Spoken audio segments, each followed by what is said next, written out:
Nomis is in the building. Mukama yebazibe ssebo. Amina ssebo. Yesu yebazibe abooluganda n'abalabi ba Kingdom Media mwenna. Abantu banyonyola amannya go mu bumpimpi. Nomis yani mu bumpimpi. Yes. Nga Mats wagambye amanya nze Nomis Wilson nga ndi gospel artist ate ndi muweereza nva ku church eyitibwa Trinity International Ministries eri Mperere. Omusumba wange ye Pastor Joan Mary Nampi Makonyi nina wenva siri muweereze atalina wava. Yes. Okay. So mu bumpimpi yenze oyo makuseera asanyusa okulabako taata. Yes nange nsanyusa omusanga musajja mulungi nnyo. Ate mwenna nsanyusa obbasanga. Yes. So music akuvuga atya akutwala atya? Music ye sijja gamba nti anvuga speed nti oba anvuga mu ddembe, naye ate tulina obuyinza obucontrollinga ebintu byonna ebiri around us.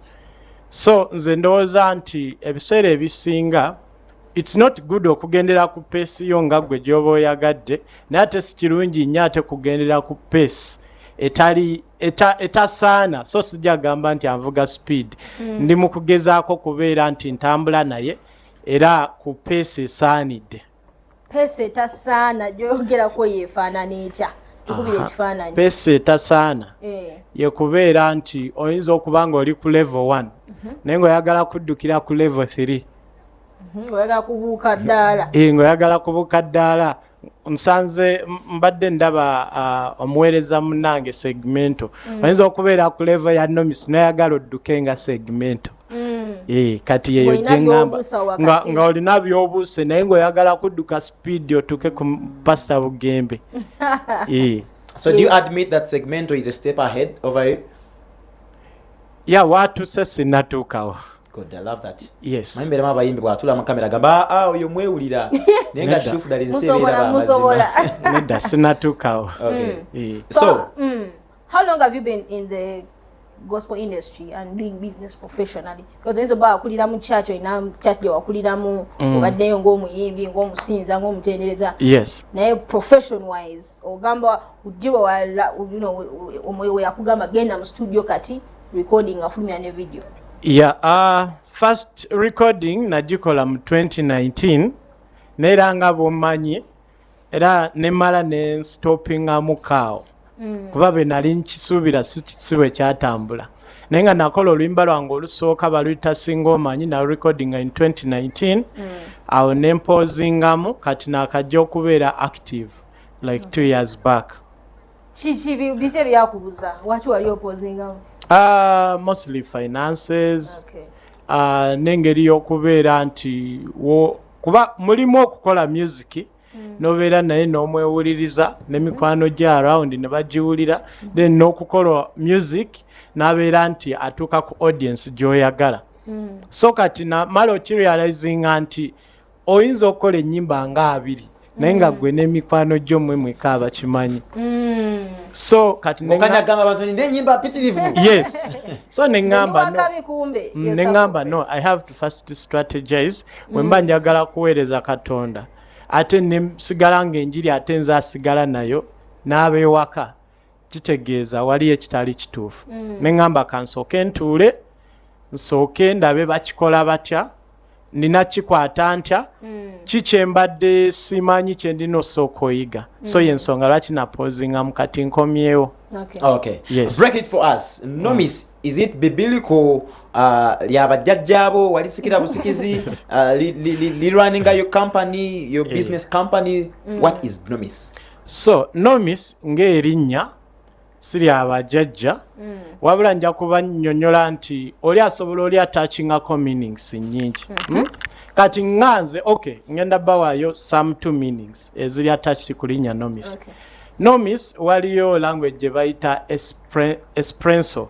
Ogendamu eyo gundi erinnya Nomis litegeeza someone cold, something like cold, just like you are cold, oba ayitiddwa.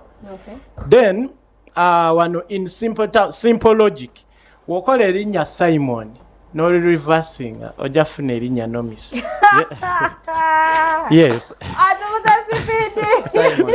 Hey. That idea could have come from a girl. Shall I choose amanya? Go choose. No. Actually, I got that name in S2. Amayi bino bye mubeera ku ssomero mu S2 oba oyagala nnyo okola discoveries nnyingi. Kati I had about the word algorithm and someone explained it to me.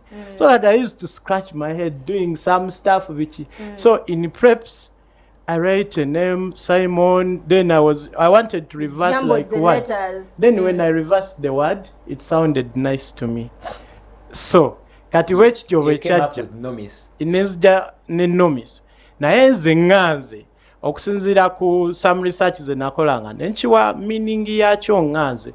Yes, ate mmanyi nti Katonda ablessinze ne meaning eyo kati nze ndaba nji ndi attachingako meaning ey'okubeera nti omuntu ali blessed kubanga I am called okuva mu kiri kye mbagambye. Yeah, so I'm blessed. Yes. So who is helping Nomis musically? Akuyamba kakwatirako. My main sponsor is God. Yes.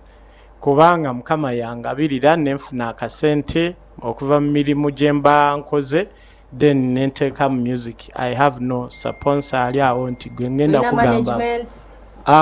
Currently Machete Promotions yeri kunyamba in promotion wise. Yeah.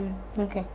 You are not choyogeddeko nogamba mbu, you know, you can have a song and you listen to it, you and your friends, your circle of friends. Yes. But then you took a step ahead. Yeah. Noyagala to reach a wider audience. What are some of the things that you are doing to help you move your music? Nga bwe nkugambye nti okay kati nakibala nti nze ŋŋanze sobola kwetambulira lugendo omu. So I had to look out for people who can help me. Abantu abo mwengenda okuteekako Abba Records nti nayo ennyambye kuba music era ye mukola. Then kati ne Machete Promotions nayo eri mu kunnyamba okubeera nti mpushinga music. So that's in simple terms kati ndowooza step egyenkoze. Are you a worship leader? Sometimes. You're a casual worshiper. No, I won't say okay, I'm a worship leader, let me say like so. Okay, yeah, cool. in simple terms. So do you write your music or ina abantu abakuwandikira music? I write my music. Yeah. Take us through, you know, maybe one or two things that you consider that make up a good song. Okay. Kati nganze, when I'm writing a song, sometimes nsobola wemba nfunye katugambe chorus. Nsoka nentunulira chorus eyo oba oluyimba luno njagala ndwatachingeko which meaning oba aluwuliriza kiki kyenjagala afune. Yes, wemala okizuula nti kiki kyenjagala afune then nemmanya nti wemba ndi mu kuintroducing oluyimba luno.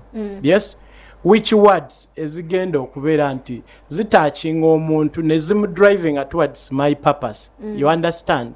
Nti wentunulira chorus y'oluyimba lwange ebeera nga theme oba title y'oluyimba. Naye I must look for what defines that title ne zigiwa meaning. You understand? Yes. Kati wemanya nti okay, introduction yange ejeyo driving someone towards the theme nemanya nti ngenda kunoonyaayo part ewa details ya lwaki wembanga ndikogera ku Katonda lwaki omuntu yaligambye nti yegwe Katonda. You understand? Yes, yes. So kati wawuliriza ne mu luyimba lwange waliyo pati ekugamba nti okuva lwe nazaalibwa obadde nange okuva lwe natonya ku nsi ekisa kyo kimbeereddewo. Yes. Ekyo kimala okumanya nti amaanyi ga Katonda gannyambye okuva lwe nazaalibwa okubeera mu nsi ne musinza nti yeggwe Katonda. Okay. Yes. Good. Give us a cappella of your new project tukayimbe mu wano Katonda nyo tukapremieringe otwe handles jo n'abantu bayinza okufuna. Okay. Gwe ali aliera liba Katonda waffe owamanyi eyatonda ensi gwe wayogera kigambo bugambo byonna ne bibeerawo oli w'amaanyi nasinza nga gwe weka omwesigwa atuyambye ssebo oli wanjawulo nasinza nga gwe weka yegwe katonda katonda oli katonda tonda yegwe katonda nasinza yes ku YouTube amanya Nomis Wilson ku TikTok Nomis Wilson, Facebook Wilson Nomis, Instagram Nomis Wilson. Okay. Newogenda ku media platforms endala zonna Amazon, Boomplay, yonogenda sanga ennyimba zange. Katukulekere Nomis Wilson tukwatagane olunaku olw'enkya ejja kubeera Woman Crush Wednesday.